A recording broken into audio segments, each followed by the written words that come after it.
कक्षा 2026 MCQ भाग 4 CS CWS student के लिए भी काम का हिंदी वर्षन। Q1 कन्वेंसा की परिभाषा कस्टम्स एक्ट 1962 धारा 2(9) वाहन में एक जलयान, एक विमान और एक वाहन शामिल है। सही जवाब I 2 और 3। आपका जवाब कानूनी तौर पर सही है। Q2 आइटम बैगेज में शामिल नहीं है। कस्टम्स एक्ट 1962 धारा 2(3) सामान का तात्पर्य किसी यात्री के साथ ले जाए जाने वाले अथवा बिना साथ ले जाए जाने वाले सामान से है, परंतु इसमें मोटर वाहन शामिल नहीं है।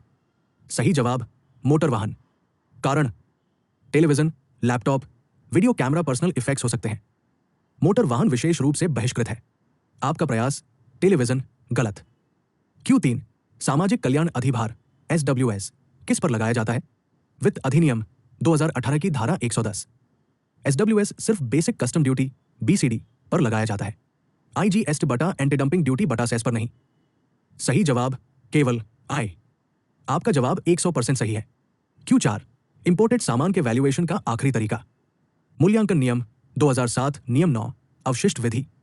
तरीकों का क्रम लेन देन मूल्य, समान सामान, समान सामान, निगमनात्मक मान, गणना मूल्य, अवशिष्ट विधि, नियम 9 अंतिम उपाय। सही जवाब residual method. Deductive method last नहीं होता। नियम 9 उचित का मतलब है वैल्यूएशन के सिद्धांतों के अनुसार। Q.5 एक्सपोर्ट के मकसद से खाने की चीजों का इंपोर्ट शेल्फ लाइफ कंडीशन। प्रश्न सार निर्यात उद्देश्य के लिए खाद्य उत्पादों के आयात पर न्यूनतम वैध शेल्फ लाइफ कितनी होनी चाहिए? सही जवाब लागू नहीं। क्यों? 50% बटा 60% बटा 70% शेल्फ लाइफ नियम केवल घरेलू खपत आयात पर लागू होती है। FSSAI बटा DGFT दिशा निर्देश। जब माल निर्यात उद्देश्य बटा पुनः निर्यात बटा निर्माण और निर्यात के लिए इंपोर्ट की जाती है, घरेलू खपत नहीं होता। FSSAI शेल्फ लाइफ की शर्त लागू नहीं होती, इसलिए प्रतिशत आधारित शेल्फ लाइफ की शर्त लागू ही नहीं है। उत्तर लागू नहीं। Q.6 धातु स्क्रैप के लिए प्रीशिपमेंट इंस्पेक्शन सर्टिफिकेट सिक।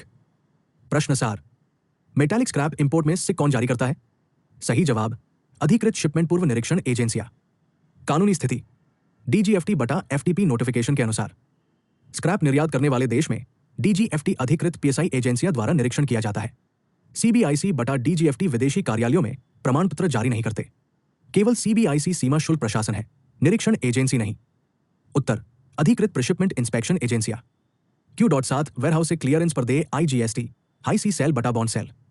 दिए गए तथ्य मूल्यांकन योग्य मूल्य 1 लाख रुपए, BCD 10%, SWC BCD का 10%, IGST 18%। माल गोदाम में रखा गया। वेयरहाउस में रहते हुए 1,50,000 रुपए का सामान बेचा गया, टैक्स छोड़कर। खरीदार गोदाम से सामान निकालता है। सवाल IGST किस वैल्यू पर पे होगी? सही जवाब 1,50,000 रुपए। कानूनी तर्क धारा 14 सीमा शुल्क अधिनियम प्लस IGST अधिनियम। जब सामान गोदाम में बेचा जाता है, क्लियरेंस के समय ट्रांजैक्शन वैल्यू जरूरी है। IGST इन पर देय है। क्लियरेंस से पहले आखिरी transaction value, original accessible value नहीं। हाई सी सेल बटा वेयरहाउस सेल में लेटेस्ट सेल वैल्यू को अपनाया जाता है। उत्तर 1.5 लाख रुपए। प्रश्न 9 सीमा शुल्क अधिनियम 1962 की धारा 26A के तहत रिफंड दावा दाखिल करने की समय सीमा। प्रश्न धारा 26 के तहत इंपोर्ट ड्यूटी का रिफंड समय सीमा। सही उत्तर प्रासंगिक तिथि से 6 महीने। कानूनी आधार सीमा शुल्क अधिनियम 1962 की धारा 26A(3) स्पष्ट रूप से प्रदान करती है धन वापसी के लिए आवेदन प्रासंगिक तिथि से 6 महीने की समाप्ति से पहले किया जाना चाहिए। 1 महीना बटा 3 महीने बटा 12 महीने एक्ट में कहीं नहीं लिखा, इसलिए आपने जो ऑप्शन चुना है 1 मंथ गलत मार्क हुआ। Q.10 कस्टम्स ब्रोकर का अर्थ CBLR 2008।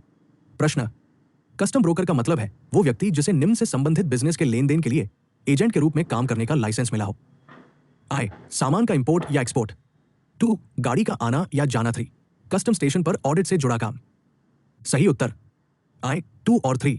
कानूनी आधार विनियमन 2(1) C सीमा शुल्क दलाल लाइसेंसिंग विनियमन 2018 परिभाषा में शामिल है वाहनों के प्रवेश या प्रस्थान, माल के आयात या निर्यात से संबंधित कोई भी व्यवसाय और सीमा शुल्क निकासी या लेखा परीक्षा से संबंधित कोई अन्य कार्य।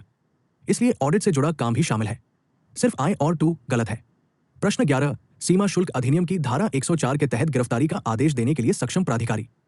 आपका स्क्रीनशॉट नीचे तक दिखता है, पर उत्तर पैटर्न स्पष्ट है। सवाल सेक्शन 104 के तहत गिरफ्तारी का ऑर्डर देने के लिए कौन सही अथॉरिटी है? सही उत्तर सीमा शुल्क आयुक्त। कानूनी आधार धारा 104 1 सीमा शुल्क अधिनियम 1962। यदि सीमा शुल्क आयुक्त को यह मानने का कारण है कि किसी व्यक्ति ने धारा 132, 133, 135, 132 ए या 136 के अंतर्गत दंडनीय अपराध किया है तो वो गिरफ्तारी को अधिकृत कर सकता है। प्रिवेंटिव ऑफिसर ऑफ कस्टम्स सिर्फ एग्जीक्यूट करता है, ऑर्डर देने का पावर नहीं। Q.12 गोदाम में रखे सामान पर मालिक के अधिकार। प्रश्न, क्या किसी गोदाम में रखे माल का मालिक गोदाम में रखने के बाद क माल का निरीक्षण कर सकता है और ख माल को बिक्री के लिए किसी खरीदार को दिखा सकता है? सही जवाब हाँ, कर सकते हैं।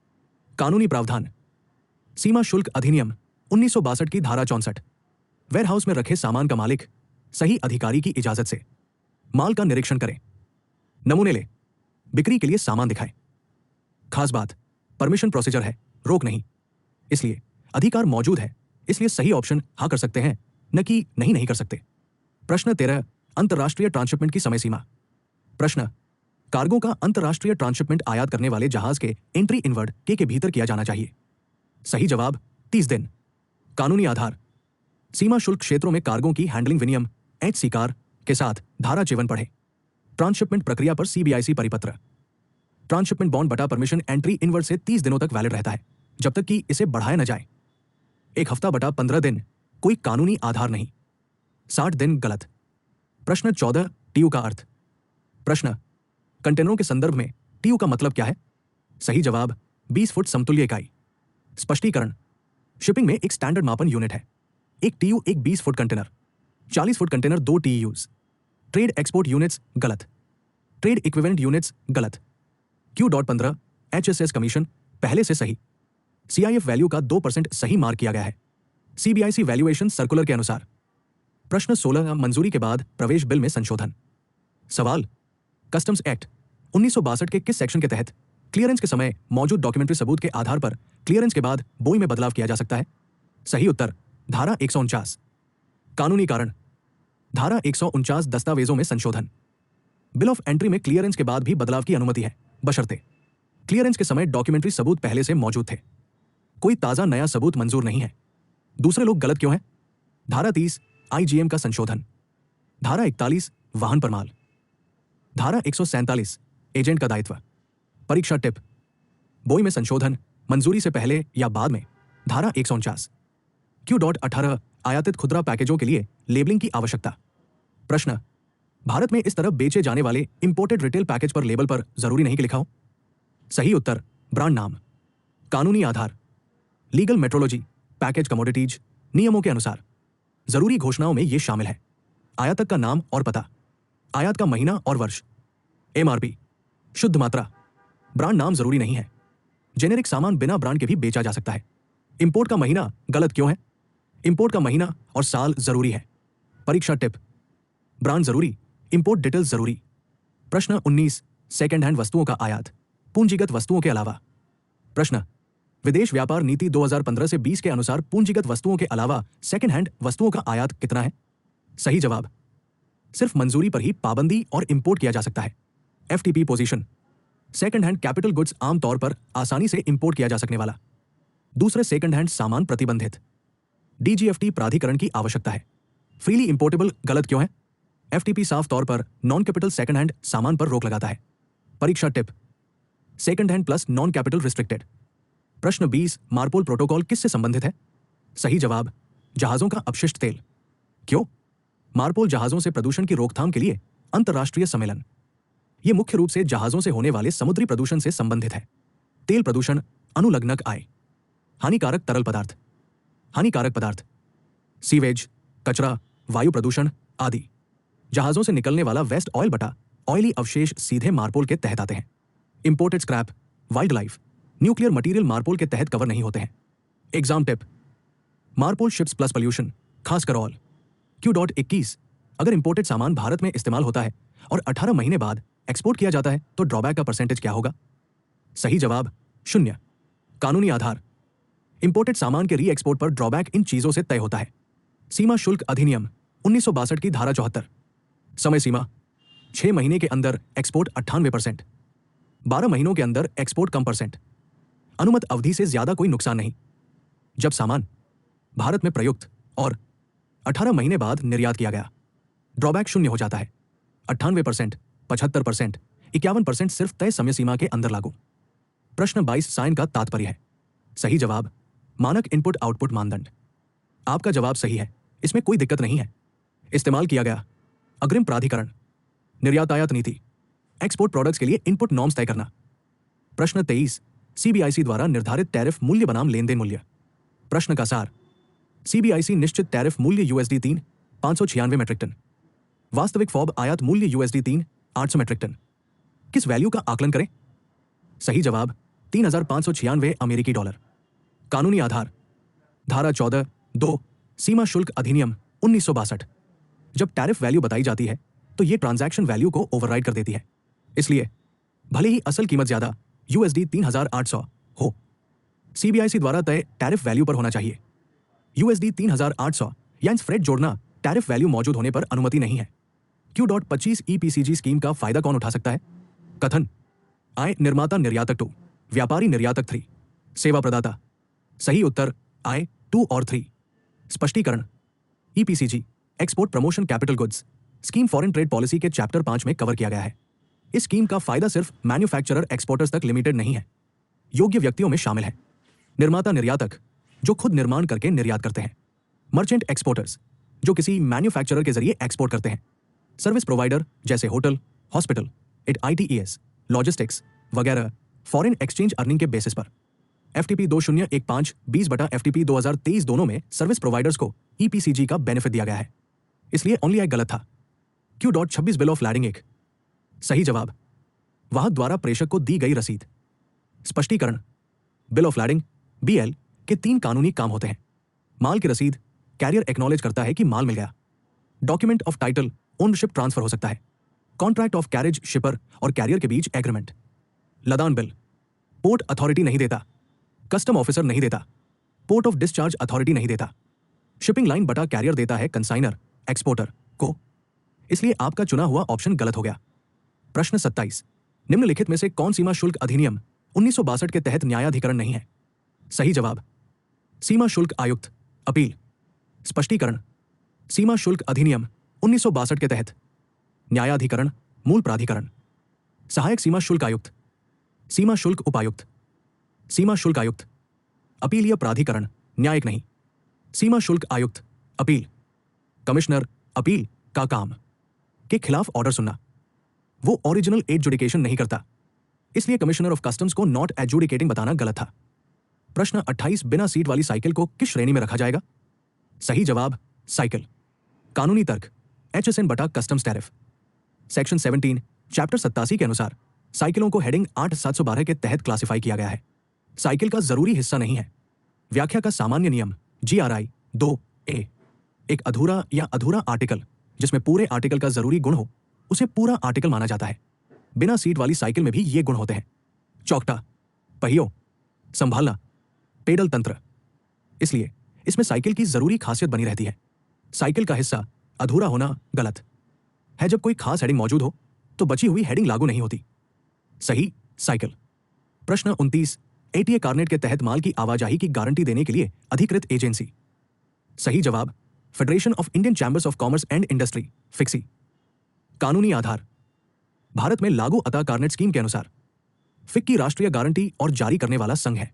मान्यता प्राप्त CBIC, WCO ATA convention, ASSOCHAM अधिकृत नहीं, CII अधिकृत नहीं, AII अधिकृत नहीं। सही federation of Indian chambers of commerce and industry, fixie. प्रश्न 31 DGFT द्वारा जारी IEC के बारे में कौन सा कथन सही है?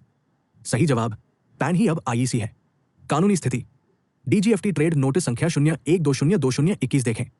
IEC अपने आप जनरेट होता है और पैन से लिंक होता है। अब कोई अलग 10 डिजिट का IEC नंबर जारी नहीं किया जाता है। पैन इनके लिए सिंगल बिजनेस आइडेंटिफायर के तौर पर काम करता है। प्रथाएं, विदेश व्यापार महानिदेशालय, GST, भारतीय रिजर्व बैंक। GST के बाद IEC की जरूरत नहीं रही, गलत। इंपोर्ट एक्सपोर्ट के लिए IEC अभी भी जरूरी है। IEC 10 अंकों का नंबर है जो अलग से जारी किया जाता है, पुराना। सही पैन ही अब IEC है। प्रश्न 33 IPR के उल्लंघन से संबंधित कानून। सही जवाब उपरोक्त सभी। क्यों? ये चारों act intellectual property rights IPR से जुड़े हैं और उल्लंघन के लिए सिविल क्रिमिनल उपाय देते हैं। ट्रेडमार्क अधिनियम 1999 पंजीकृत ट्रेडमार्क का उल्लंघन। पेटेंट अधिनियम 1970 पेटेंट अधिकारों का उल्लंघन। Design act 2000 registered industrial design का उल्लंघन। वस्तुओं के भौगोलिक संकेतक अधिनियम 1999 जीआई टैग का उल्लंघन दुरुपयोग। सीमा शुल्क प्रासंगिकता सीमा शुल्क। आईपीआर आयातित सामान प्रवर्तन नियम 2007 के तहत आईपीआर का उल्लंघन करने वाले सामानों की निकासी को निलंबित कर सकता है, इसलिए सभी आईपीआर कानून हैं ऊपर दिए गए सभी। Q.34 अर्जेंसी के कारण असेसमेंट से पहले सामान ले लिया गया। सही जवाब कच्चा bill of entry. Provisional BOE क्यों नहीं? प्रोविजनल बीओई इसका इस्तेमाल तब किया जाता है जब डॉक्यूमेंट्स, वैल्यूएशन, टेस्टिंग वगैरह के गायब होने की वजह से असेसमेंट फाइनल नहीं होता है। तात्कालिकता आधारित मंजूरी, नाशवान सामान, जीवित पशु, शव, जीवन रक्षक दवाइयां सीमा शुल्क अधिनियम की धारा 46(3) के अंतर्गत आती है। कच्चा बीओई क्या है? अस्थायी बीओई तत्काल निकासी की अनुमति देता है। फाइनल पक्की बीओई बाद में फाइल किया गया। उदाहरण विकारी खाद्य पदार्थ, जीवित पशु, मानव अवशेष, आपातकालीन दवाएं। सही विकल्प कच्चा बिल ऑफ एंट्री। प्रश्न 35 ईपीसीजीईओ के लिए अन्य योजनाओं के अंतर्गत निर्यात की गणना। सही जवाब नहीं। कानूनी स्थिति एफटीपी, इसके तहत किए गए एक्सपोर्ट। अग्रिम प्राधिकरण डीएफआईए। कमी चैप्टर 3 रिवॉर्ड स्कीम में इस रोडी टीपी वगैरह ईपीसीजी एक्सपोर्ट ऑब्लिगेशन को पूरा करने के लिए नहीं गिना जा सकता। कारण ईपीसीजी पहले से ही कैपिटल गुड्स पर ड्यूटी में छूट देता है, डबल बेनिफिट की इजाजत नहीं है, इसलिए उत्तर नहीं। Q.36 अतः कार्नेट के जरिए एक्सपोर्ट कौन सा शिपिंग बिल? सही, एटीए कार्नेट को ही शिपिंग बिल माना जाता है। कारण कानून अभ्यास। अतः कार्नेट एक इंटरनेशनल कस्टम्स डॉक्यूमेंट है टेम्पररी एक्सपोर्ट इंपोर्ट के लिए। इसमें अलग से शिपिंग बिल फाइल नहीं होता, कार्नेट ही एक्सपोर्ट और रीइंपोर्ट डिक्लेरेशन का काम करता है। इसके लिए फ्री बटा मैनुअल शिपिंग बिल लागू नहीं होता। प्रश्न 37 कच्चे तेल पर प्रति लीटर 6 रुपए का टैक्स। सही, विशिष्ट टैरिफ। कारण विशिष्ट शुल्क प्रति इकाई निश्चित राशि, किलोग्राम, लीटर, टुकड़ा। यहां 6 रुपए प्रति लीटर मात्रा के आधार पर। एड वलोरेम होता है परसेंट ऑफ वैल्यू पर, जो यहां नहीं है। प्रश्न 38 सीमा शुल्क अधिनियम 1962 के अनुसार बाजार मूल्य। सही, भारत में सामान्य व्यापार के दौरान वस्तुओं का थोक मूल्य। कानूनी आधार धारा 2(30) सीमा शुल्क अधिनियम 1962 बाजार मूल्य। मार्केट प्राइस इंडिया में आम होलसेल ट्रेड में मौजूदा प्राइस। CIF बटा फॉर वैल्यूएशन कॉन्सेप्ट है, मार्केट प्राइस की डेफिनेशन नहीं। प्रश्न 39 अंतिम मूल्यांकन के बाद अंतर शुल्क पर ब्याज। सही, 15%, महीने का पहला दिन, पेमेंट की तारीख। अनुभाग धारा 18(3) सीमा शुल्क अधिनियम 1962। प्रोविजनल असेसमेंट के बाद अगर ड्यूटी शॉर्टपेड निकले 15% प्रति वर्ष ब्याज से उस महीने के पहले दिन जिसमें ड्यूटी का प्रोविजनल असेसमेंट किया गया था, टिल पेमेंट की असली तारीख। प्रश्न 41 वन्यजीव संरक्षण अधिनियम 1972। सवाल इनमें से किसका import wild life protection act 1972 के नियमों के तहत नहीं आता है? दिए गए विकल्प। सांप, कैक्टस सही जवाब। वेल, तोते सही उत्तर कैक्टस। कानूनी जानकारी परीक्षा के लिए बहुत जरूरी। वाइल्ड लाइफ प्रोटेक्शन एक्ट 1972 जानवरों और पक्षियों के साथ साथ एक्ट के शेड्यूल 6 में लिस्टेड खास पौधों पर भी लागू होता है। सांप ढका हुआ जानवर, वेल कवर्ड जानवर, तोते कवर्ड पक्षी। कैक्टस वन्यजीव संरक्षण अधिनियम 1972 के अंतर्गत नहीं आता। कैक्टस को प्लांट क्वारंटाइन भारत में आयात का विनियमन आदेश 2003 के तहत विनियमित किया जाता है, जिसे विनाशकारी कीड़े और कीट अधिनियम के तहत जारी किया गया है, वन्यजीव अधिनियम के तहत नहीं। इसलिए कैक्टस सही उत्तर है। दूसरे सवालों का तुरंत कंफर्मेशन। प्रश्न 40 कंटेनर फ्रेट स्टेशन CFS। सही विकल्प है 2, 3 और 4। CFS सीमा शुल्क का विस्तार है। सीमा शुल्क प्रक्रियाओं का केवल एक हिस्सा ही किया जाता है। उद्देश्य बंदरगाहों की भीड़ भाड़ कम करना है।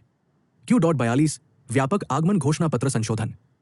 सही ऑप्शन लोकल से TP बटा SMTP में कन्वर्जन और इसके विपरीत। कारण इससे कार्गो मूवमेंट का नेचर बदल जाता है, इसलिए इसे कॉम्प्रिहेंसिव अमेंडमेंट के तौर पर क्लासिफाई किया गया है। प्रश्न 43 सीमा शुल्क अधिनियम प्लस NDPS अधिनियम। सही जवाब अपराधों की कंपाउंडिंग के लिए योग्य नहीं। कारण NDPS एक्ट के अपराध गंभीर और नॉन कंपाउंडेबल है, भले ही कस्टम्स एक्ट भी लागू हो। प्रश्न 44 स्पेशल वैल्यूएशन ब्रांच SVB एक संस्था है। आपका जवाब इंपोर्ट या एक्सपोर्ट किए जा रहे सामान की वैल्यू तय करने में असेसमेंट ग्रुप की मदद करना। सही उत्तर क्रेता विक्रेता के बीच विशेष संबंधों वाले लेन देन के लिए। स्पष्टीकरण एसवीबी केवल संबंधित पार्टी लेन देन सीमा शुल्क मूल्यांकन नियम 2007 के नियम 2(2) से संबंधित है। यह जांच करता है कि क्या रिश्ते ने कीमत पर असर डाला है। यह कोई जनरल वैल्यूएशन हेल्प डेस्क या डेटाबेस अथॉरिटी नहीं है। की मेमोरी ट्रिक। एसवीबी विशेष संबंध मूल्यांकन Q45 दूसरे चेक असेसमेंट में। आपका जवाब। पहले सामान की जांच की जाती है और उसके बाद असेसमेंट किया जाता है। सही उत्तर। असेसमेंट के बाद सामान की जांच की जाती है। स्पष्टीकरण। दूसरी जांच में पहले असेसमेंट पूरा किया जाता है डॉक्यूमेंट्स के आधार पर। असेसमेंट को वेरीफाई करने के लिए बाद में एग्जाम होता है। पहली जांच मूल्यांकन से पहले परीक्षा, दूसरी जांच मूल्यांकन के बाद परीक्षा। Exam tip. दूसरी जांच मूल्यांकन जांच। Q46 किस संगठन ने सेफ फ्रेमवर्क ऑफ स्टैंडर्ड्स को अपनाया? आपका जवाब। विश्व व्यापार संगठन WTO। सही उत्तर। विश्व सीमा शुल्क संगठन WCO। स्पष्टीकरण। सेफ फ्रेमवर्क ग्लोबल ट्रेड की सुरक्षा और सुविधा को 2005 में WCO द्वारा अपनाया गया था। के लिए आधार। EO कार्यक्रम। आपूर्ति श्रृंखला सुरक्षा। WTO ट्रेड नियमों से डील करता है, कस्टम सिक्योरिटी फ्रेमवर्क से नहीं। याद रखने लायक एक लाइन। सेफ सीमा शुल्क WCO। Q47 में इसका फायदा पर दिया जाता है। आपका जवाब। निर्यात का फॉब मूल्य। सही उत्तर। निर्यात का फॉब मूल्य या प्राप्त फॉब मूल्य जो भी कम हो। स्पष्टीकरण। मेस रिवॉर्ड असल फॉरेन एक्सचेंज से जुड़ा है। अगर रियलाइजेशन डिक्लेयर्ड फॉब से कम है, बेनिफिट रिस्ट्रिक्टेड। ओवर इनवॉइसिंग और नकली एक्सपोर्ट को रोकता है। सुनहरा नियम। मेस घोषित फॉब या प्राप्त फॉब में से कम। Quick revision table exam booster. सवाल। मूल अवधारणा। एसवीबी संबंधित पक्ष मूल्यांकन। दूसरा चेक पहले मूल्यांकन बाद में परीक्षा। सुरक्षित ढांचा WCO मुझे है फॉब या वास्तविक फॉब में से जो कम हो। प्रश्न 48 लेन देन मूल्य में समायोजन नियम 10 CVR 2007। प्रश्न कस्टम्स वैल्यूएशन रूल्स के रूल 10 में कौन कौन सी रकम ट्रांजैक्शन वैल्यू में जोड़ी जाती है? दिए गए कथन। खरीदार द्वारा मुफ्त सहायता, सामान बटा सेवाएं। मोल्ड और डाई कम कीमत पर सप्लाई किए जाते हैं। स्थानीय एजेंट को दिया गया खरीद कमीशन। भारत में इंजीनियरिंग और डिजाइन का काम किया गया। सही कानूनी स्थिति नियम 10(1)। वस्तु वैल्यू में शामिल है। कारण आय निःशुल्क सहायता। हाँ नियम 10(1)(b)। 2 मोल्ड और डाई। हाँ नियम 10(1)(b)। 3 क्रय आयोग। नहीं विशेष रूप से बहिष्कृत। 4 भारत में इंजीनियरिंग डिजाइन। नहीं सिर्फ भारत के बाहर ही शामिल किया जा सकता है। जरूरी नियम। खरीदने का कमीशन कभी नहीं जोड़ा जाता है। इंजीनियरिंग डिजाइन चार्ज सिर्फ तभी जोड़े जाते हैं जब भारत के बाहर किया जाता है। आपका मार्क किया हुआ जवाब I 2 और 3 गलत, क्योंकि 3 खरीद कमीशन शामिल नहीं है। सही उत्तर 3 और 4 को छोड़कर सभी। Q.49 एंट्री बिल दाखिल करने की समय सीमा। सवाल। जहाज 15 मार्च 2019 को सुबह 10 बजे आएगा। इंपोर्टर को बिल ऑफ एंट्री दिखाना होगा। संबंधित कानून। सीमा शुल्क अधिनियम 1962 की धारा 46। बिल ऑफ एंट्री जहाज के आने से पहले फाइल किया जा सकता है, लेकिन आने से एक दिन पहले फाइल करना जरूरी है। पहले फाइल करने के लिए एग्जाम लॉजिक बहुत जरूरी। पहुंचने की तारीख 15 मार्च 2019, आने से एक दिन पहले 14 मार्च 2019। इसलिए सबसे नई मंजूर पहले फाइलिंग 14 मार्च 2019 के आखिर से पहले। आपका मार्क किया हुआ जवाब 16 मार्च 2019 को सुबह 10 बजे से पहले। गलत, कानून पहले फाइल करने की बात करता है, आने के 24 घंटे बाद की नहीं। सही उत्तर 14 मार्च 2019 के अंत से पहले। Q.53 क्या कोई इंपोर्टर पहले चेक के लिए रिक्वेस्ट कर सकता है? आपका मार्क किया हुआ जवाब नहीं। पहली जांच करना असेसिंग ऑफिसर का अधिकार है। यह कानून में पूरी तरह सही नहीं है, इसलिए इसे गलत मार्क किया गया है। सही कानूनी स्थिति परीक्षा उन्मुख। हां, एक इंपोर्टर फर्स्ट चेक का अनुरोध कर सकता है, लेकिन पहला चेक देना सही अधिकारी की मर्जी पर निर्भर है। कानूनी व्याख्या कस्टम्स एक्ट प्लस प्रैक्टिस। पहले चेक का मतलब है मूल्यांकन से पहले माल की जांच। उपयोग कहां किया गया? मूल्यांकन संदिग्ध है। वर्गीकरण स्पष्ट नहीं है। विवरण को फिजिकल वेरिफिकेशन की जरूरत है। आयातक का अधिकार। Importer bill of entry file करते समय फर्स्ट चेक की रिक्वेस्ट कर सकता है, आमतौर पर रिमार्क बटा रिक्वेस्ट लेटर से। अधिकारी की शक्ति। असेसिंग ऑफिसर तय करता है कि रिक्वेस्ट को मंजूरी देनी है या रिजेक्ट करना है। इंपोर्टर इसे अधिकार के तौर पर मांग नहीं सकता, लेकिन इसकी रिक्वेस्ट कर सकता है। आपका जवाब गलत क्यों है? आपके ऑप्शन में बताया गया है नहीं, पहली जांच करना असेसिंग ऑफिसर का अधिकार है। यह संकेत करता है इंपोर्टर रिक्वेस्ट भी नहीं कर सकता। गलत, कानून रिक्वेस्ट की इजाजत देता है ऑटोमेटिक मंजूरी की नहीं। सही exam safe statement. Importer first check के लिए रिक्वेस्ट कर सकता है, लेकिन इसकी इजाजत सिर्फ सही ऑफिसर की मर्जी पर ही दी जाती है। प्रश्न जीवन IGST अधिनियम 2017 के अनुसार वस्तुओं का निर्यात है। आपका जवाब छूट मिली हुई। सही उत्तर 0 रेटेड। क्यों? IGST एक्ट 2017 का सेक्शन 16 0 रेटेड सप्लाई को परिभाषित करता है। 0 रेटेड सप्लाई में शामिल है वस्तुओं का निर्यात, सेवाओं का निर्यात। मुख्य अंतर परीक्षा फोकस।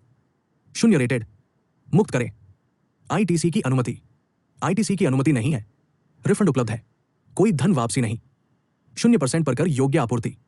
कर योग्य नहीं, इसलिए एक्सपोर्ट 0 रेटेड है, छूट नहीं। प्रश्न 55 अधिकृत आर्थिक ऑपरेटर AEO के अनुदान के लिए क्या आवश्यक नहीं है? आपका जवाब बिजनेस प्लान। सही जवाब सेल्फ असेसमेंट। क्यों? AEO एप्लीकेशन के लिए जरूरी है। बिजनेस प्लान, प्रोसेस मैप, सुरक्षा योजना।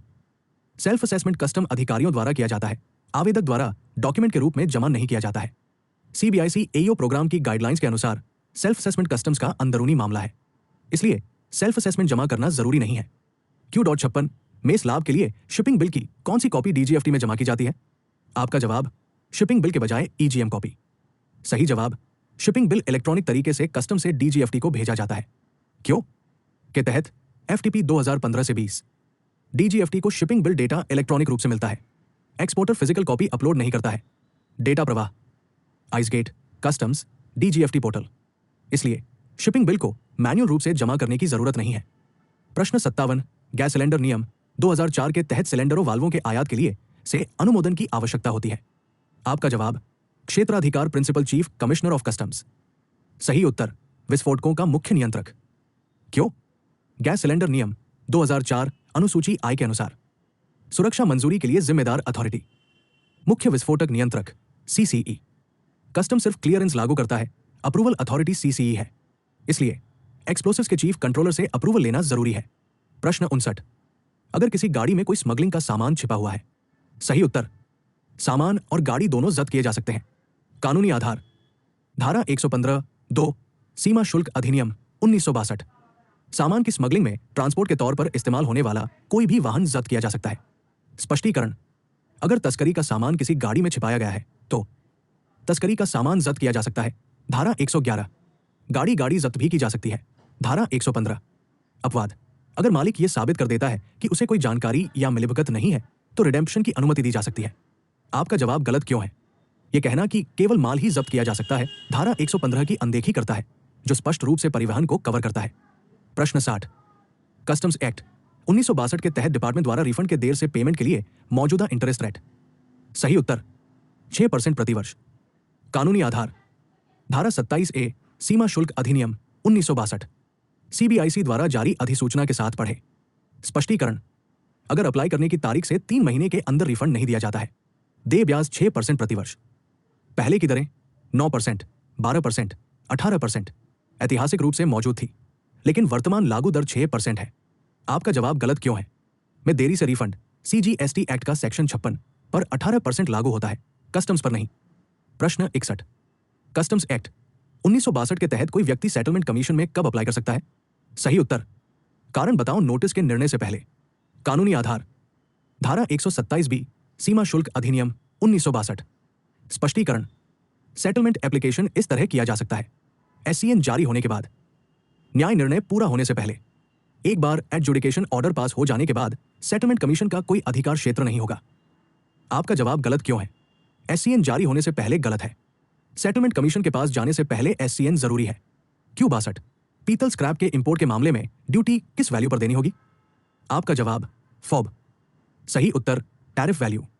कानूनी स्पष्टीकरण सीमा शुल्क अधिनियम 1962 की धारा 14(2) के तहत सरकार कुछ अधिसूचित वस्तुओं के लिए टैरिफ मूल्य तय कर सकती है। पीतल का स्क्रैप ऐसी ही एक नोटिफाइड कमोडिटी है।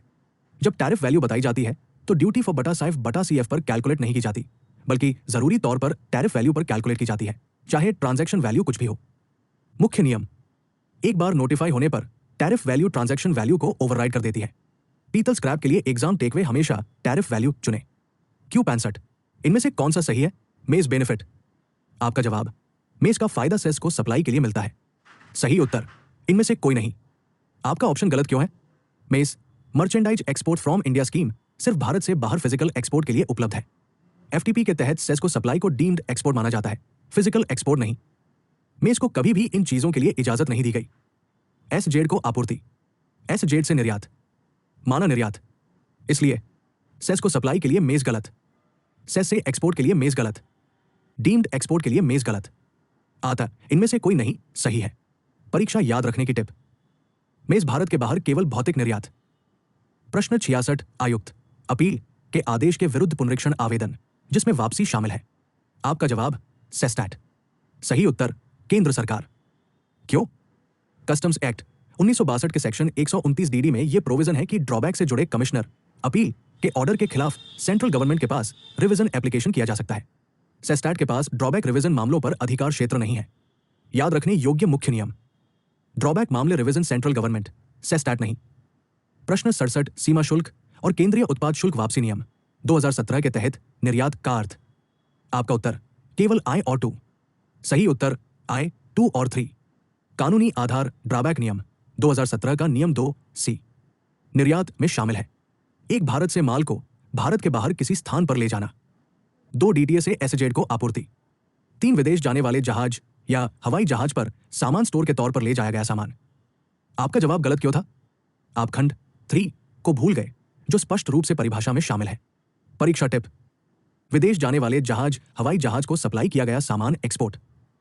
प्रश्न 68 पुनः आयात पर शुल्क छूट के लिए अनिवार्य शर्त। आपका जवाब export key fob value import की वैल्यू से कम होनी चाहिए। सही उत्तर इंपोर्ट किए गए सामान को एक्सपोर्ट किए गए सामान के तौर पर पहचाना जाना चाहिए। कानूनी आधार अधिसूचना संख्या 45-2017 सीमा शुल्क और 94-96 सीमा शुल्क। मुख्य शर्त सामान की पहचान है। आपका ऑप्शन गलत क्यों है? एक्सपोर्ट की फॉब वैल्यू की इंपोर्ट वैल्यू से तुलना करने की कोई शर्त नहीं है। पहचान साबित हो जाती है तो वैल्यूएशन का अंतर बेमतलब है। स्वर्णिम नियम रीइंपोर्ट छूट पहचान का सबूत जरूरी है। प्रश्न 69 सीमा शुल्क अधिनियम 1962 के तहत ऑडिट से पहले अग्रिम सूचना। आपका जवाब 30 दिन। सही जवाब 15 दिन। कानूनी प्रावधान सीमा शुल्क लेखा परीक्षा विनियमों के साथ धारा 99 कम से कम 15 दिन पहले बताना जरूरी है। 30 दिन गलत क्यों है?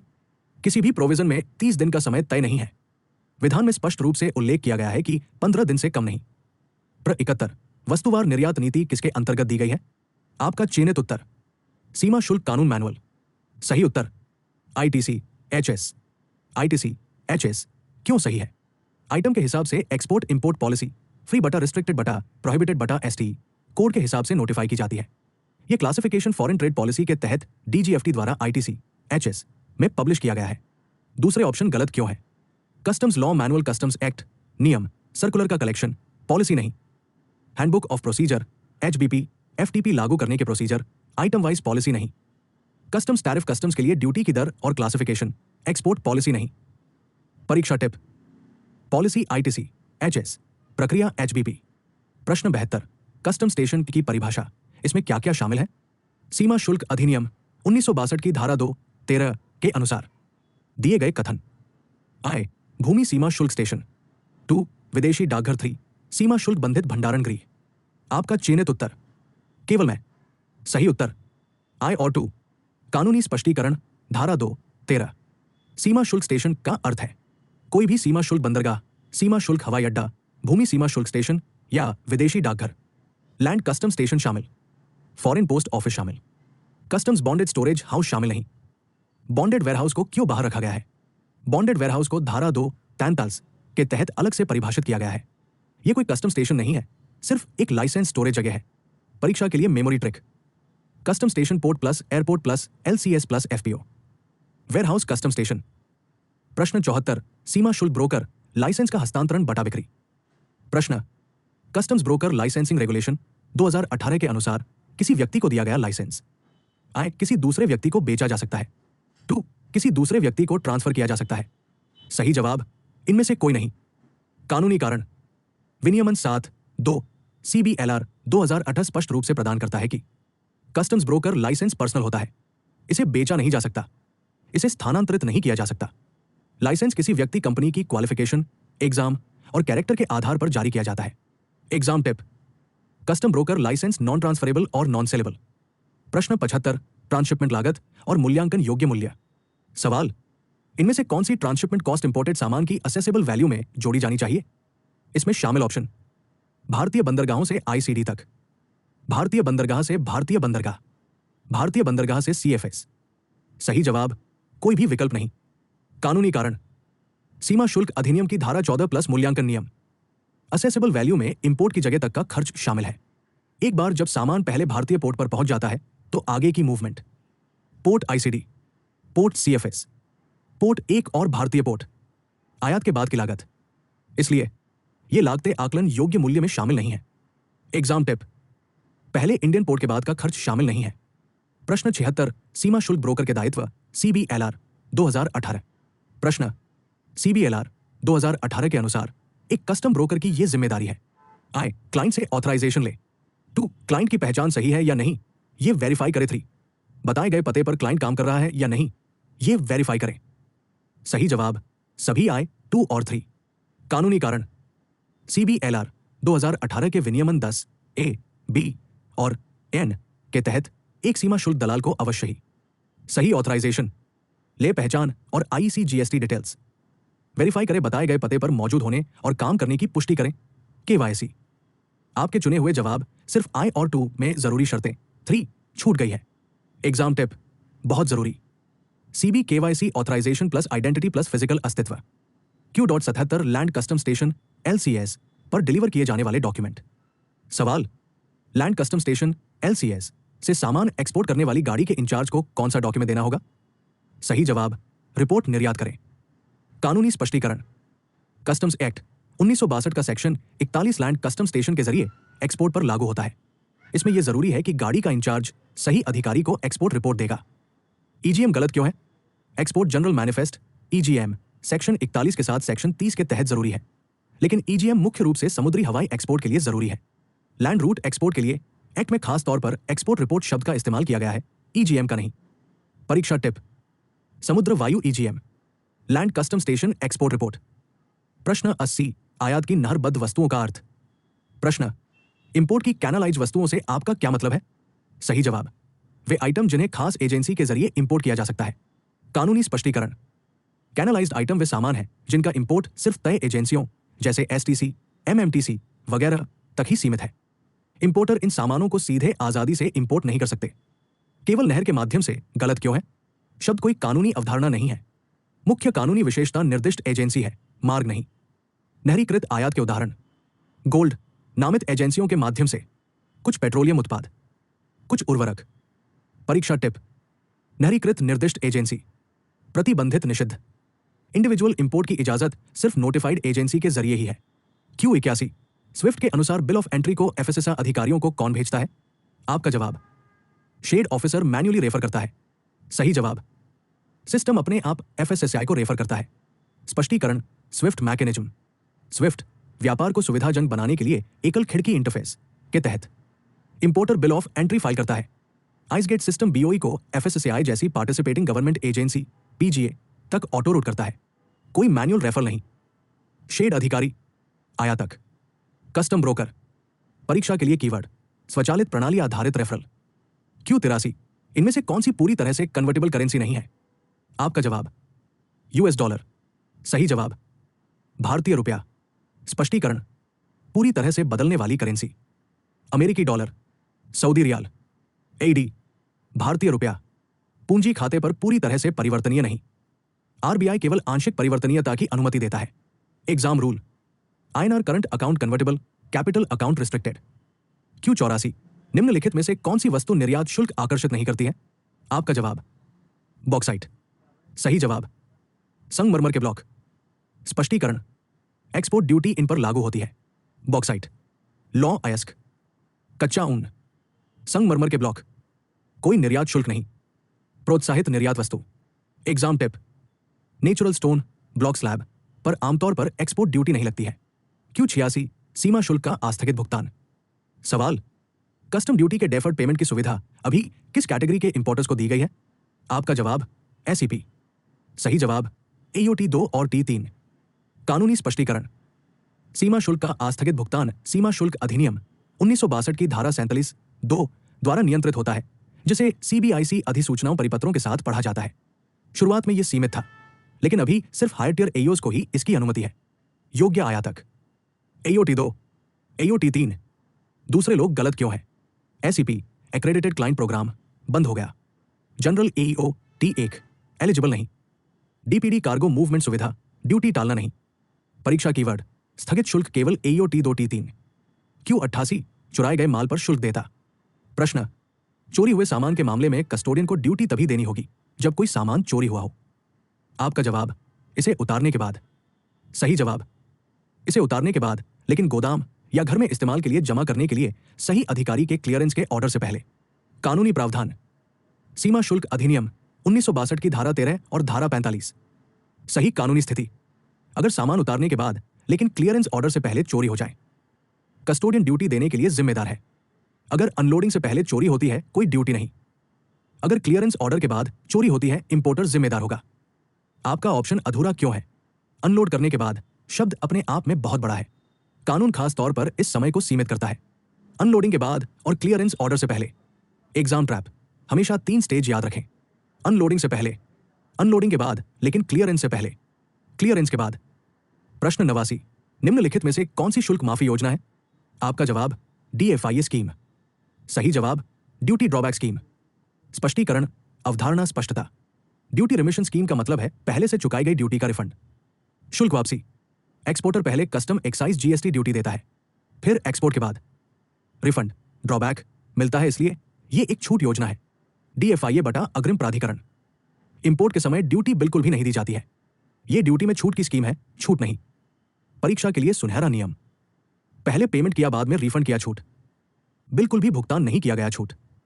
Q.90 ब्रांड रिटर्न दर नियम 6 का दावा किया जा सकता है यदि AIR है। आपका जवाब 90% से कम। सही जवाब असल ड्यूटी का 80% से कम।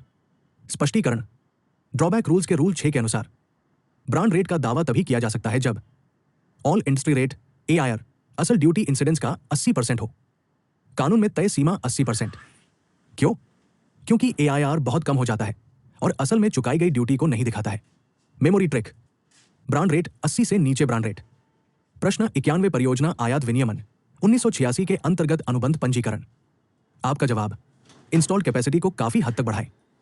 सही जवाब इंस्टॉल्ड कैपेसिटी में कम से कम 25% की बढ़ोतरी करें। स्पष्टीकरण प्रोजेक्ट इंपोर्ट रेगुलेशन 1986 के तहत एक्सपेंशन प्रोजेक्ट तभी क्वालिफाई होता है अगर मौजूदा इंस्टॉल्ड कैपेसिटी कम से कम 25% बढ़ जाती है। परीक्षा में पर्याप्त, महत्वपूर्ण जैसे शब्दों का कोई कानूनी महत्व नहीं है। सही कानूनी संख्या मायने रखती है 25%। प्रश्न 92 एंटी डंपिंग शुल्क कब लगाया जा सकता है? आपका जवाब अनचाहा बटा रिजेक्ट किया गया सामान भेजा गया। सही उत्तर एक्सपोर्टर ने घरेलू बाजार में सामान नॉर्मल कीमत से कम पर बेचा। स्पष्टीकरण कोड WTO कॉन्सेप्ट डंपिंग मूल्य भेदभाव export price normal value home market price इसलिए नहीं कि सामान अवांछित है के तहत चालान सस्ती कीमत की रणनीति ही। परीक्षा की परिभाषा डंपिंग तब होती है जब एक्सपोर्ट प्राइस नॉर्मल वैल्यू से कम होता है। Q95 आयातित वस्तुओं का प्रथम जांच मूल्यांकन। दिए गए कथन आए इंपोर्टेड सामान की जांच असेसमेंट से पहले की जा सकती है।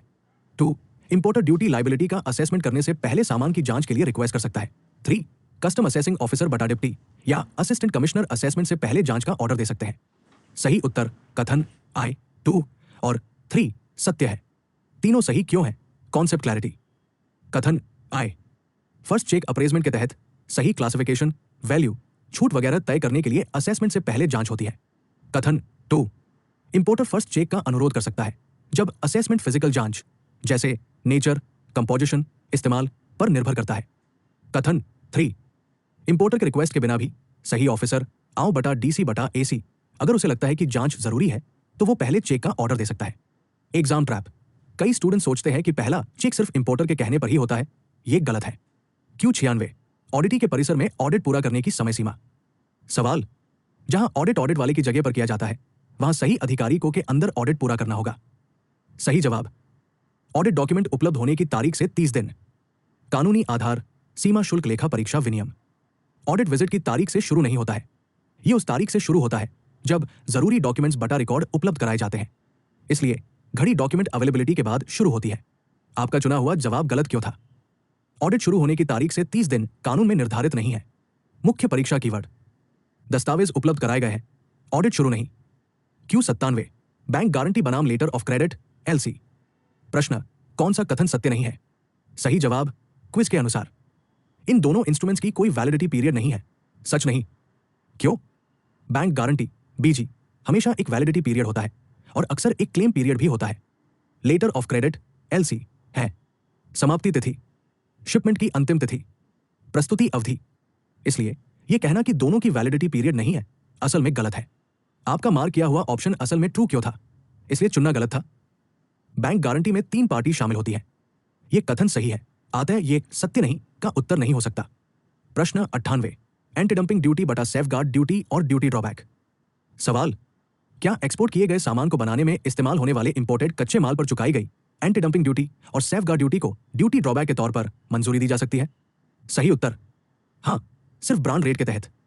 कानूनी स्थिति, सीमा शुल्क अधिनियम की धारा 75 प्लस वापसी नियम के अनुसार AIR सभी उद्योग दर इस पर विचार नहीं किया जाता।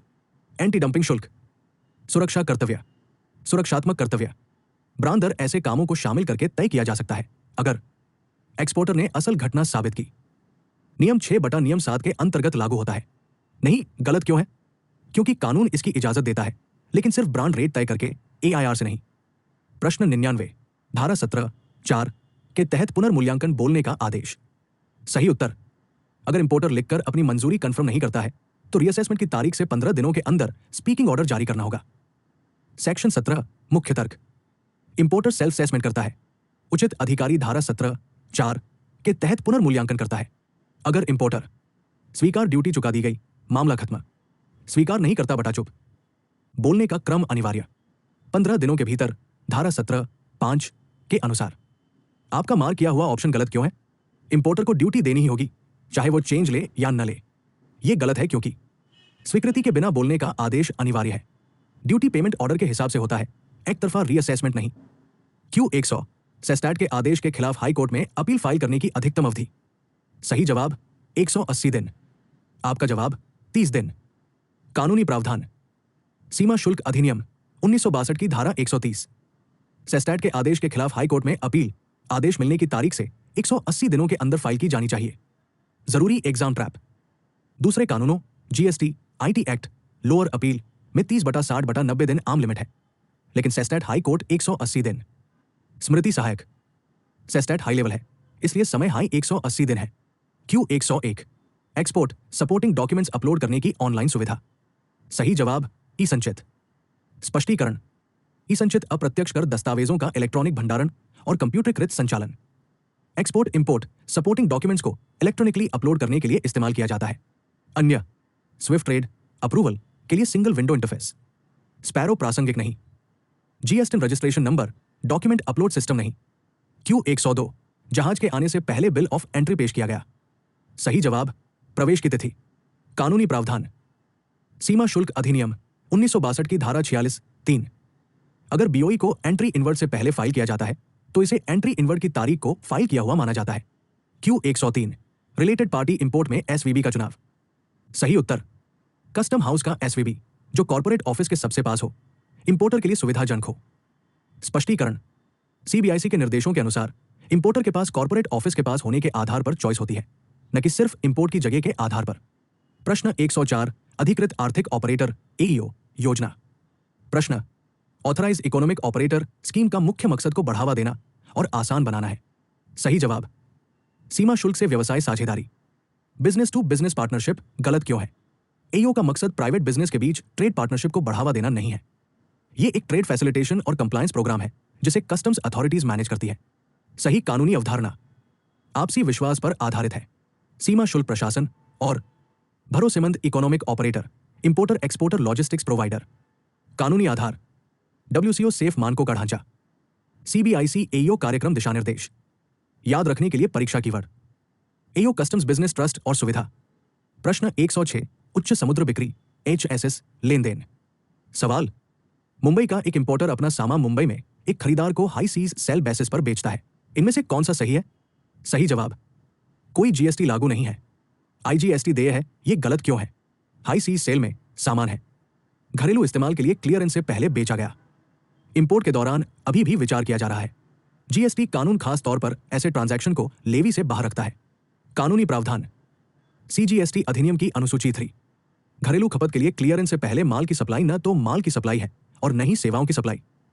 परिपत्र संख्या 332017 सीमा शुल्क। आईजीएसटी सिर्फ एक बार लगाया जाता है, उस समय एक्स बॉन्ड बटा home consumption bill of entry file करना। प्रश्न 107 ईपीसीजी प्राधिकरण किसके द्वारा जारी किया जाता है? सही जवाब विदेश व्यापार महानिदेशक डीजीएफटी। स्पष्टीकरण। EPCG scheme foreign trade policy FTP के तहत आती है। डीजीएफटी हाई ईपीसीजी ऑथराइजेशन इश्यू करता है, एक्सपोर्ट ऑब्लिगेशन फिक्स करता है, ईओ एक्सटेंशन बटा रिडेम्पशन हैंडल करता है। सीबीआईसी बटा कस्टम्स का रोल सिर्फ इंपोर्ट क्लियरेंस और मॉनिटरिंग का होता है। परीक्षा टिप। ऑथराइजेशन डीजीएफटी, एग्जीक्यूशन और मॉनिटरिंग कस्टम्स। प्रश्न 108 बिल ऑफ एंट्री, इलेक्ट्रॉनिक एकीकृत घोषणा और पेपरलेस प्रोसेसिंग विनियम 2018 के अंतर्गत अधिकतम जुर्माना। सही जवाब 50,000 रुपए। स्पष्टीकरण। रेगुलेशन 10 के तहत इन विनियमों का कोई भी उल्लंघन 50,000 रुपए तक का जुर्माना लग सकता है। यह पेनल्टी प्रोसीजरल नॉन कंप्लायंस के लिए होती है। यह कस्टम्स एक्ट 1962 के बड़े जुर्माने से अलग है। Trap option. माल की कीमत से पेनल्टी तक कस्टम एक्ट के मामलों में होता है, यहां नहीं। 109 मरम्मत परीक्षण के लिए भेजे गए माल का पुनः आयात। सही जवाब बिना किसी अनुमति के स्वतंत्र रूप से आयात किया जा सकता है। स्पष्टीकरण। एफटीपी के मुताबिक रिपेयर बटा टेस्टिंग के लिए एक्सपोर्ट किया गया माल वापस रीइंपोर्ट फ्रीली अलाउड है। कोई डीजीएफटी ऑथराइजेशन जरूरी नहीं है, बस सही डॉक्यूमेंट्स और लिंकेज प्रूफ होना चाहिए। परीक्षा नोट। रिपेयर बटा टेस्टिंग कोई रोक नहीं जब तक कि खास तौर पर मना न किया गया आइटम न हो। प्रश्न 110 ब्रांड रेट के तहत निर्यातित वस्तुएं नियम 6। सही जवाब CTH 9807। स्पष्टीकरण। ब्रांड रेट ऑफ ड्रॉबैक नियम 6 में सामान का असल टैरिफ क्लासिफिकेशन इस्तेमाल नहीं होता। एक स्पेशल हेडिंग 9807 दी गई है। यह हेडिंग सिर्फ नुकसान के लिए होती है।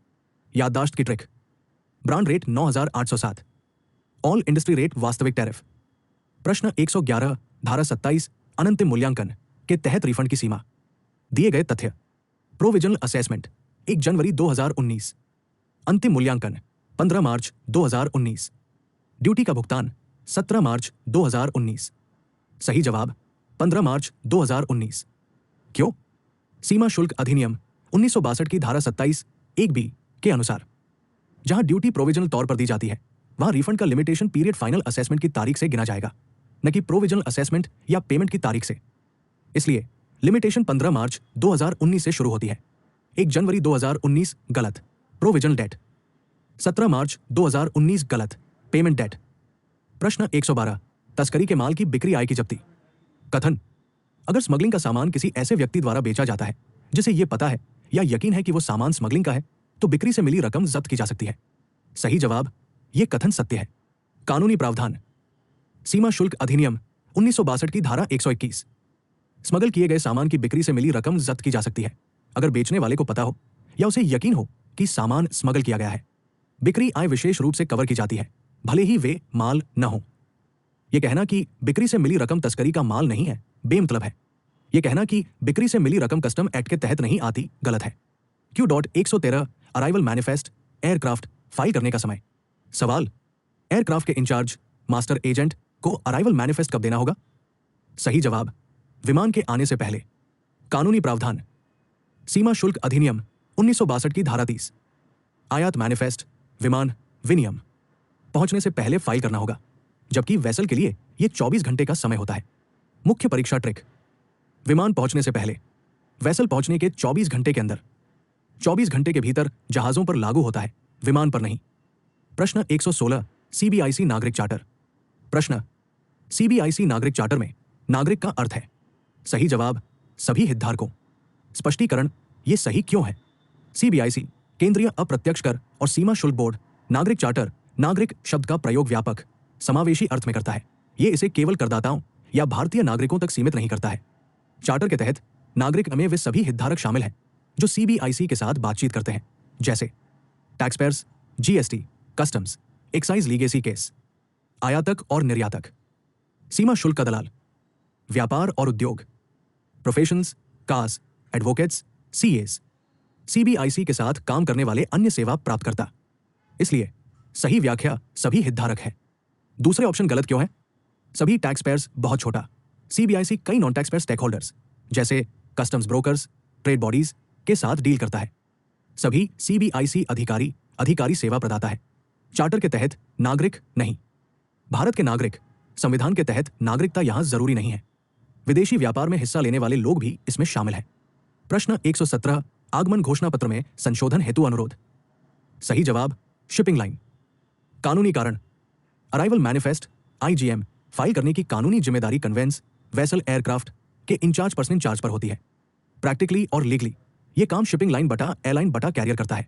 इंपोर्टर या कस्टम्स ब्रोकर सिर्फ रिक्वेस्ट कर सकते हैं, पर अमेंडमेंट अप्लाई करने का राइट शिपिंग लाइन का होता है। सीमा शुल्क अधिनियम 1962 धारा 30 और आईजीएम विनियम। इसलिए इंपोर्टर, कस्टम्स ब्रोकर, कोई भी। शिपिंग लाइन सही। प्रश्न 118 जब भौतिक कब्जा व्यावहारिक न हो तो जब्ती। सही जवाब वो मालिक को ऑर्डर दे सकता है कि वो बिना इजाजत के सामान का लेन देन नहीं करेगा।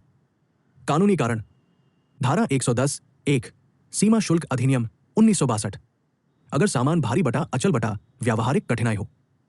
प्रॉपर ऑफिसर प्रोहिबिटरी ऑर्डर जारी करता है।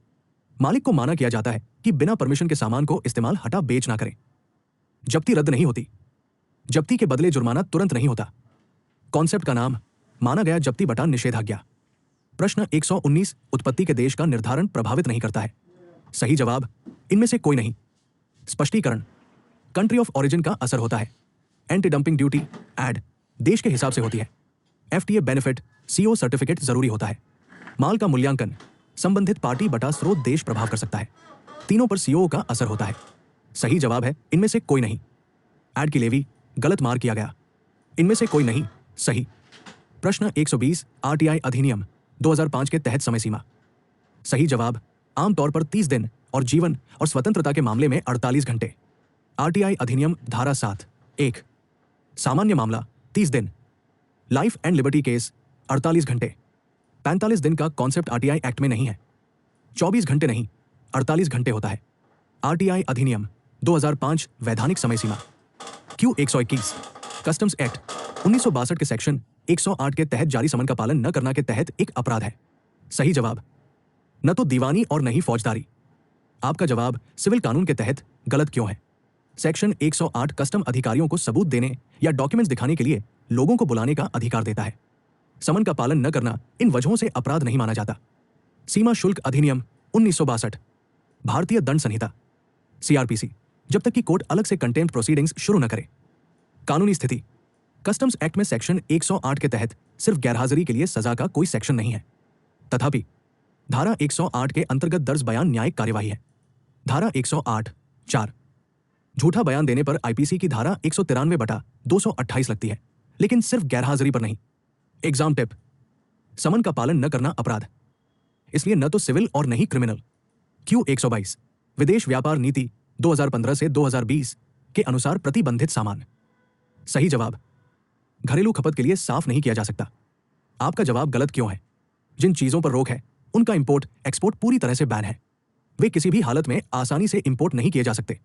कानूनी आधार एफटीपी प्लस सीमा शुल्क अधिनियम की धारा 11 निषिद्ध सामान घरेलू इस्तेमाल के लिए क्लियर नहीं किया जा सकता। जुर्माने पर भुनाया नहीं जा सकता। जब्ती जरूरी है। याद रखने योग्य अंतर। माल का प्रकार क्या फाइन के बाद क्लियरेंस मिल सकता है। मुक्त हाँ। वर्जित हाँ लाइसेंस के साथ। निषिद्ध नहीं। परीक्षा नियम निषिद्ध पूर्ण प्रतिबंध। क्यू 123 बिना दावे वाले सामान के लिए सही कथन। सही जवाब कस्टोडियन द्वारा सामान की नीलामी की जा सकती है। कस्टम्स द्वारा नीलाम गलत क्यों है। कस्टोडियन कस्टम्स नहीं इसके लिए जिम्मेदार है। भंडारण निपटान लावारिस माल की नीलामी। कानूनी आधार सीमा शुल्क अधिनियम की धारा 45 सीमा शुल्क क्षेत्रों में कार्गो की हैंडलिंग विनियम। प्रथाएं पर्यवेक्षण अनुमति देता है। कस्टोडियन ने नीलामी आयोजित की। मुख्य परीक्षा ट्रिक नीलामी कस्टोडियन। न्याय निर्णय सीमा शुल्क।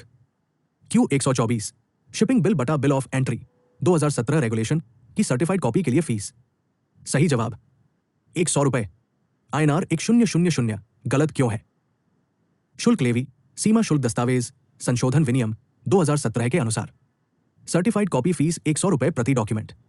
क्यू डॉट 125 इस्तेमाल की हुई और सेकंड हैंड मशीनरी के इंपोर्ट के लिए मैक्सिमम डेप्रिसिएशन। सही उत्तर 70%। स्पष्टीकरण, कस्टम्स वैल्यूएशन रूल्स और सीबीआईसी प्रैक्टिस के अनुसार इस्तेमाल की गई मशीनरी पर ओरिजिनल वैल्यू के मैक्सिमम 70% तक डेप्रिसिएशन की इजाजत है। अगर मशीनरी बहुत पुरानी भी हो तो भी डेप्रिसिएशन 70% से ज्यादा नहीं हो सकता। 40% गलत क्यों है? 40% बटा 50% बटा 60% बीच के स्टेज है, मैक्सिमम सीलिंग नहीं। परीक्षा टिप, इस्तेमाल की गई मशीनरी के लिए अधिकतम डेप्रिसिएशन 70%, कभी भी ज्यादा नहीं। प्रश्न 126 विदेशी व्यापार नीति के अंतर्गत सेकेंड हैंड फोटोकॉपियर का आयात। सही जवाब, सिर्फ ऑथराइजेशन पर ही रिस्ट्रिक्टेड और इंपोर्टेबल। स्पष्टीकरण, second hand photocopier ITC HS classification में रिस्ट्रिक्टेड आइटम के तहत आते हैं। इंपोर्ट के लिए खास डीजीएफटी ऑथराइजेशन बटा लाइसेंस की जरूरत होती है। पर्यावरण और ई वेस्ट की चिंताओं के कारण इन्हें आसानी से इंपोर्ट नहीं किया जा सकता। स्वतंत्र रूप से आयात योग्य गलत क्यों है? क्योंकि फोटोकॉपियर को विशेष रूप से प्रतिबंधित सेकेंड हैंड सामान के रूप में अधिसूचित किया गया है। परीक्षा टिप, सेकेंड हैंड फोटोकॉपियर प्रतिबंधित डीजीएफटी ऑथराइजेशन जरूरी। प्रश्न 128 फेमा 1999 के अंतर्गत निर्यात आय प्राप्त करने की समय सीमा। सही उत्तर 9 महीने। स्पष्टीकरण, फेमा रेगुलेशंस के अनुसार एक्सपोर्ट से होने वाली कमाई एक्सपोर्ट की तारीख से 9 महीने के अंदर भारत में लानी होगी। आरबीआई सही मामलों में एक्सटेंशन दे सकता है। 6 महीने गलत क्यों है? पुराने नियमों खास मामलों में 6 महीने लागू थे, लेकिन आम नियम 9 महीने का है। परीक्षा tip, FEMA export proceeds realisation 9 महीने default rule. Q 129 imported products के लिए लेबलिंग की शर्तों का पालन इंपोर्टर को सुनिश्चित करना होगा। सही जवाब, ऐसे प्रोडक्ट्स को घर में इस्तेमाल के लिए मंजूरी मिलने से पहले। क्यों?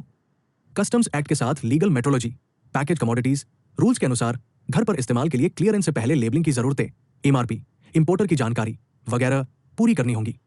क्लियरेंस से पहले कस्टम बॉन्डेड एरिया में लेबल रीलेबल बटा रिस्ट्रिक्ट करने की इजाजत है। आपका ऑप्शन गलत क्यों था? इससे पहले कि ऐसे प्रोडक्ट्स इंडियन कस्टम्स वाटर में आए।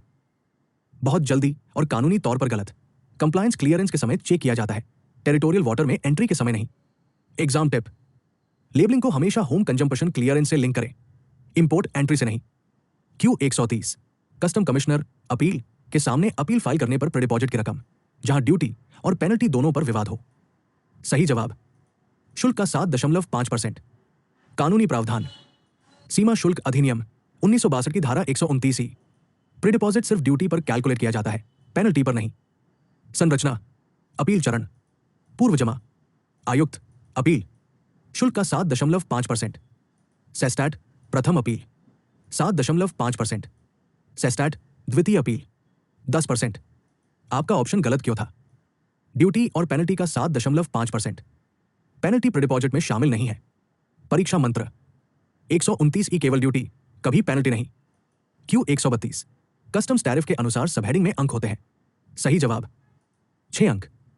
स्पष्टीकरण, सीमा शुल्क संरचना, स्तर, अंक, अध्याय 2, शीर्षक 4, उपशीर्षक 6, टैरिफ मद 8।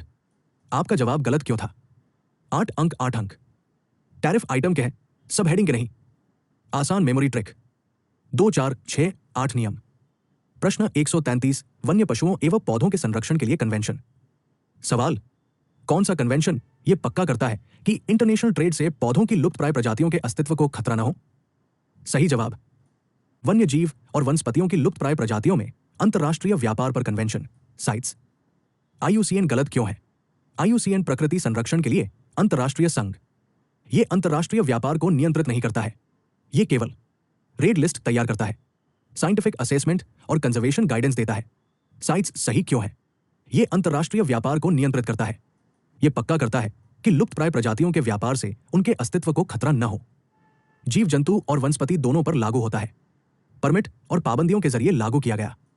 परीक्षा टिप, जब भी प्रश्न में अंतर्राष्ट्रीय व्यापार प्लस लुप्तप्राय प्रजातियां जैसे शब्दों का उपयोग किया जाता है तो उत्तर साइट होता है। प्रश्न 134 आयात शुल्क के बिना गोदाम में रखे माल का निर्यात। प्रश्न, किन शर्तों के तहत वेयरहाउस में रखे सामान को बिना इंपोर्ट ड्यूटी दिए एक्सपोर्ट किया जा सकता है? आई, शिपिंग बिल पेश किया गया। 2, एक्सपोर्ट ड्यूटी, फाइन और पेनल्टी चुकाई गई। 3, सही ऑफिसर द्वारा क्लियरेंस ऑर्डर पास किया गया। सही जवाब, केवल आई 2 और 3। सिर्फ आई गलत क्यों है? सिर्फ शिपिंग बिल फाइल करना काफी नहीं है, कानूनी मंजूरी और पेमेंट की जिम्मेदारियां जरूरी है। कानूनी आधार, कस्टम्स एक्ट 1962 के सेक्शन 69 के तहत बिना इंपोर्ट ड्यूटी के वेयरहाउस में रखे सामान के एक्सपोर्ट की इजाजत सिर्फ तभी है जब शिपिंग बिल फाइल किया गया है। एक्सपोर्ट ड्यूटी बटा पेनल्टी अगर कोई हो का पेमेंट किया जाता है। उचित अधिकारी मंजूरी के लिए आदेश पारित करता है। परीक्षा टिप। सेक्शन 69 के सवालों के लिए आमतौर पर एक ही शर्त की नहीं बल्कि कई प्रोसीजरल कंप्लायंस की जरूरत होती है। Q.165 मेस और ड्यूटी ड्रॉबैक। आपने सही जवाब दिया। ड्यूटी ड्रॉबैक के अलावा मेस बेनिफिट्स का क्लेम किया जा सकता है। प्रश्न 136। प्रश्न कस्टम कमिश्नर द्वारा पास किए गए ओरिजिनल ऑर्डर के खिलाफ अपील के पास है। आपका जवाब चीफ कमिश्नर ऑफ कस्टम्स। सही जवाब CSTAT। कानूनी स्पष्टीकरण। कस्टम्स एक्ट 1962 के सेक्शन 129 के तहत कस्टम्स कमिश्नर द्वारा पास किए गए ऑर्डर इन ओरिजिनल के खिलाफ अपील सीधे सेस्टैट में की जा सकती है। चीफ कमिश्नर के पास एडमिनिस्ट्रेटिव पावर होती है, एडजुडिकेशन ऑर्डर पर अपील करने की पावर नहीं। याद रखने के लिए परीक्षा नियम। आदेश पारित किया गया। अपील किसके पास है? आयुक्त OIO।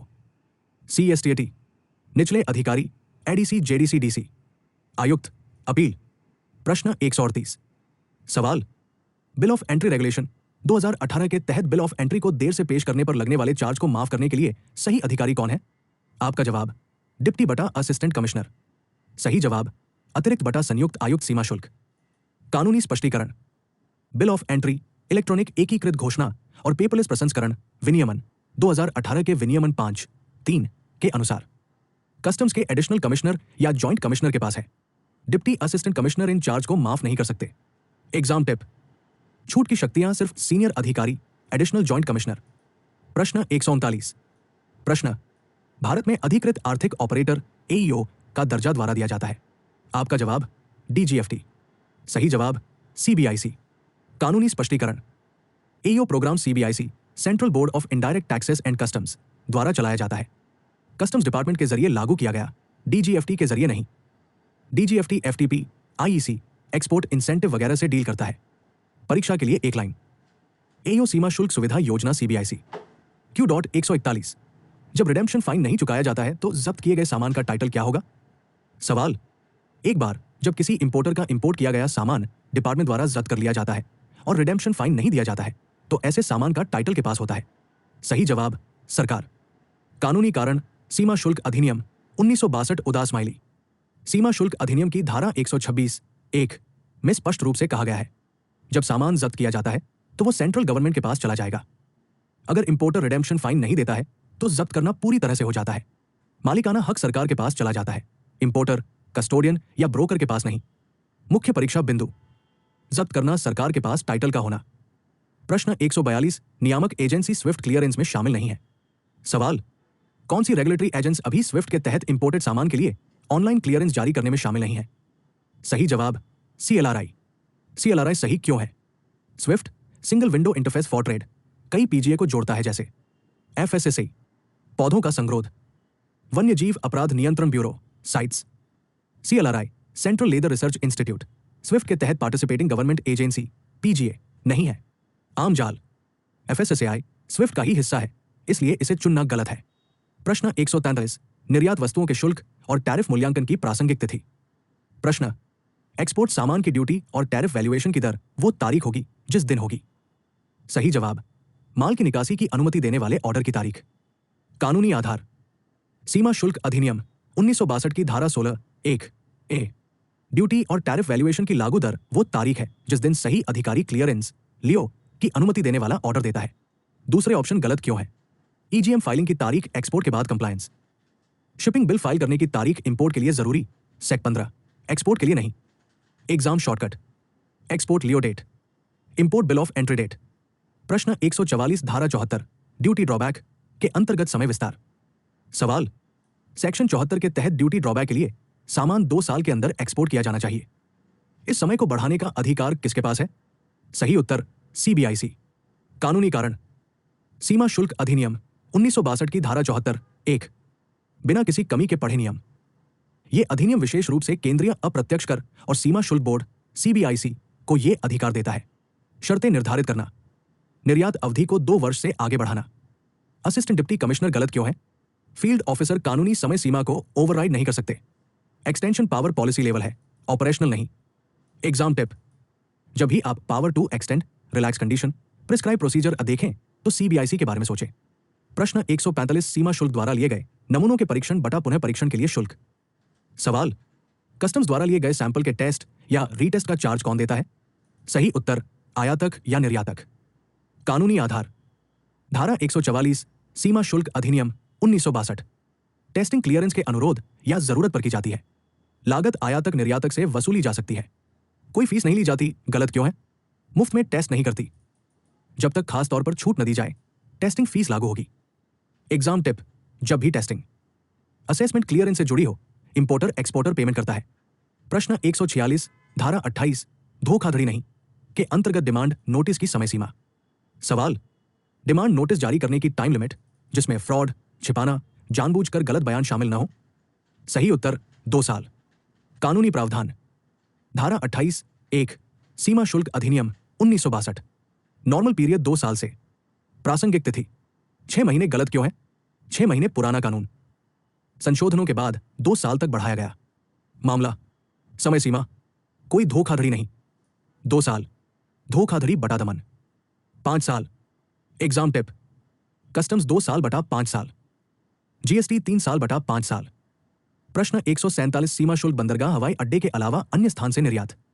सवाल, अगर सामान को समुद्र हवाई रास्ते से किसी ऐसी जगह से एक्सपोर्ट करने की कोशिश की जाती है जिसे कस्टम पोर्ट एयरपोर्ट नहीं बनाया गया है तो ऐसे सामान को। सही जवाब जब्त करने लायक। कानूनी आधार धारा 113 डी सीमा शुल्क अधिनियम 1962 बिना इजाजत जगह से एक्सपोर्ट गैरकानूनी एक्सपोर्ट की कोशिश। शिपिंग बिल फाइल होने पर परमिशन। गलत क्यों है? शिपिंग बिल फाइल करने से गैरकानूनी काम खत्म नहीं होते। पोर्ट एयरपोर्ट को सेक्शन 7 के तहत नोटिफाई किया जाना चाहिए।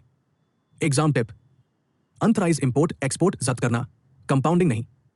Q 148 mess amount calculation. सवाल, सारांश, फॉब वैल्यू 1 000000 एक्सपोर्ट से मिली रकम 90,000 मेस रेट 5% में अमाउंट क्या है? सही उत्तर 4,500 रुपए। कानूनी सिद्धांत परीक्षा के लिए बहुत महत्वपूर्ण। मेस के तहत रिवॉर्ड की गिनती सिर्फ असल में हुई एक्सपोर्ट से होने वाली कमाई के हिस्से पर की जाती है, कुल फॉब वैल्यू पर नहीं। मेस लाभ प्राप्त निर्यात मूल्य मेस दर गणना, वास्तविक मूल्य 90,000 रुपए, मेस दर 5%, 90,00005% 4 5000 0,005% 4,500 रुपए 90 रुपए 0,005% 4 रुपए 500 5,000 रुपए। गलत क्यों है? 5,000 रुपए का मतलब है 100% रियलाइजेशन, जो गलत है क्योंकि सिर्फ 90,000 रुपए ही मिले। परीक्षा टिप, मेस को हमेशा फॉरेन एक्सचेंज की प्राप्ति से जोड़े। क्यू 150 मेस बटा सेस स्क्रिप्ट का उपयोग करके देय शुल्क। प्रश्न, मेस बटा सेस ड्यूटी क्रेडिट स्क्रिप्ट का उपयोग करके कौन सी ड्यूटी का भुगतान किया जा सकता है? आय, सीमा शुल्क, 2 केंद्रीय उत्पाद शुल्क, 3 आईजीएसटी और क्षतिपूर्ति उपकर। सही उत्तर आय, केवल सीमा शुल्क। कानूनी स्थिति एफटीपी और सीबीआईसी नोटिफिकेशन के अनुसार मेस बटा सेस स्क्रिप्ट का इस्तेमाल सिर्फ कस्टम ड्यूटी के पेमेंट के लिए किया जा सकता है। इसके लिए इस्तेमाल नहीं किया जा सकता केंद्रीय उत्पाद शुल्क, आईजीएसटी, मुआवजा उपकर। कारण, जीएसटी लागू होने के बाद सेंट्रल एक्साइज को इसमें शामिल कर दिया गया है, सीमित प्रोडक्ट्स को छोड़कर। आईजीएसटी और सेस को स्क्रिप्ट के इस्तेमाल से बाहर रखा गया है। एग्जाम टिप, बहुत आम ट्रैप। मेस सेस जीएसटी पेमेंट सिर्फ बेसिक कस्टम ड्यूटी, बीसीडी वगैरह की इजाजत है। कॉपीराइट डिस्क्लेमर, इस YouTube चैनल पर सभी कंटेंट जिसमें वीडियो, ऑडियो, इमेज, ग्राफिक्स और टेक्स्ट शामिल है, इस चैनल के मालिक की कॉपीराइट प्रॉपर्टी है जब तक कि कुछ और न कहा गया हो। बिना पहले से लिखी हुई इजाजत के इस कंटेंट की बिना इजाजत कॉपी करना, दोबारा बनाना, दोबारा बांटना, दोबारा अपलोड करना या इस्तेमाल करना पूरा या कुछ हिस्सा पूरी तरह मना है और इसके लिए लागू कॉपीराइट कानूनों के तहत कानूनी कार्रवाई हो सकती है। इस वीडियो में इस्तेमाल किया गया कुछ मटेरियल कॉपीराइट एक्ट के सेक्शन 107 के तहत एजुकेशनल, इंफॉर्मेशनल या फेयर यूज के मकसद से हो सकता है। जहां भी लागू हो, संबंधित मालिकों को क्रेडिट दिया गया है। अगर आपको यह वीडियो मददगार लगे तो कृपया हमारे काम को सपोर्ट करने और ज्यादा क्वालिटी कंटेंट बनाने में हमारी मदद करने के लिए चैनल को लाइक, शेयर और सब्सक्राइब करें।